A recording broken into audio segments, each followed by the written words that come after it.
Yo, what's up mga koys? Nagwa-water change ako dito sa kabilang side. Ayan, nagre-refill na lang ako. Ito ang bagong setup mga koys. 2-day cycle na yan, kaya lalagyan na natin yan ng isda. Una kong ilalagay dyan, itong Oscar. Local Oscar yan mga koys. Ayan, sinamahan ko na ng pleko. Yung ilalagay ko pa dyan, itong nasa Blackmore Goldfish natin. Itong mga Glow Tetra. Yan, ilalagay ko rin yan dito. Di ko alam kung saan bande. O, dito na lang din sa 20 gallon. 20 gallon to nasa taas mga koys. 20 gallon, tas 15.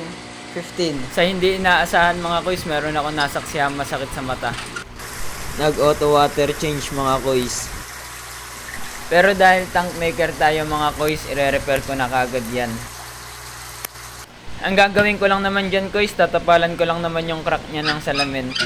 Tulad nito mga koys, yan, tulad niyan, ayan, ayan, ayan, tapal maliit, tapos tapal ng mahaba ulit, tapal.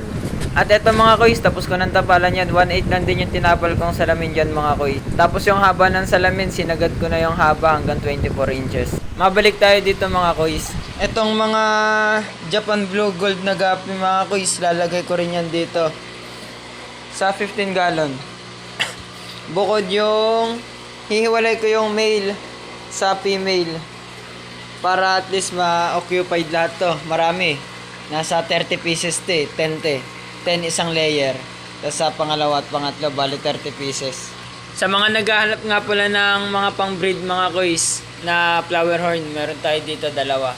Ito nag-lay na to. Nag-lay na yung isa. Ang itlog, ang dami dyan no. Ito, hindi ko pa na nakikita nag-lay. Pero female na yan mga koys. Ayun o.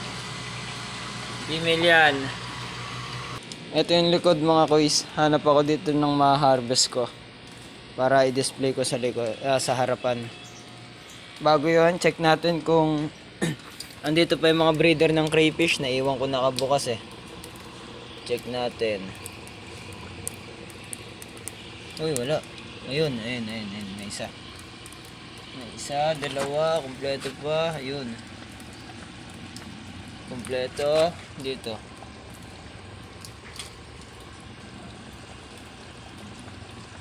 Ayun.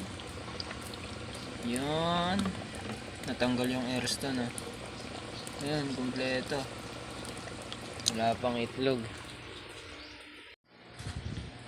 Silipin ko rin dito mga koys yung ano natin, kraylings. May mga nalangoy pa bang kraylings yan? Puro isda na lang ata eh. Ayun, may napapansin ako mabibilis. Lumalangoy pa atras. Meron pa. Dito yung mga kuha ko eh. Mga breeder kasi ito eh. Kaya di natin to pwede i-display doon. Ayan. Mga pulang-pula yan. Check natin dito. Yon. Angas. Dami pa. Mga swordtail, kuha ko yan mga koys. Wala akong makitang mga fry eh. Hindi pa nila season para mag-breed. Daming dahon oh.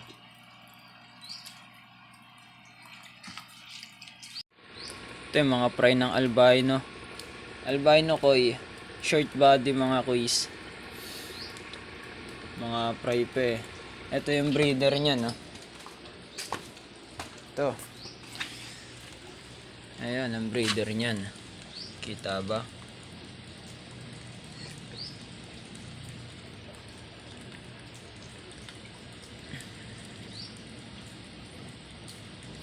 Namatay male nito mga koys, oh. HBB.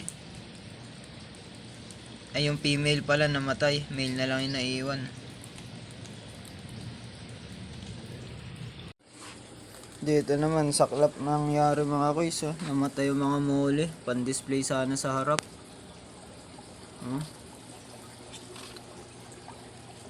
Nanghihira na iba, hinigop na yung iba. Yung iba nakaluot lang oh. Ito na lang naiwan oh, tangerine. Ay tangerine ba yan?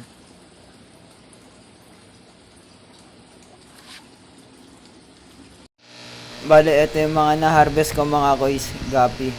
Tig 20 lang yan mga kois. I-display ko na rin sa harap mga kois yung Rancho Goldfish. May mga good size na rin palang angelfish sa likod mga kois, kaya nilagay ko na rin dito sa harap. Tapos ito yung mga Rancho Goldfish na nakuha ko sa likod mga kois. Merong Surfei Tetra, 5 piraso na lang yan mga kois. Tapos mga Glowfish Tetra.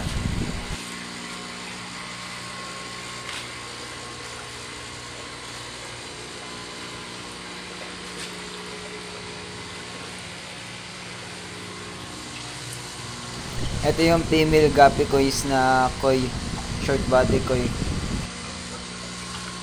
Tapos ito naman yung female ng Japan Blue Gold at ito yung male.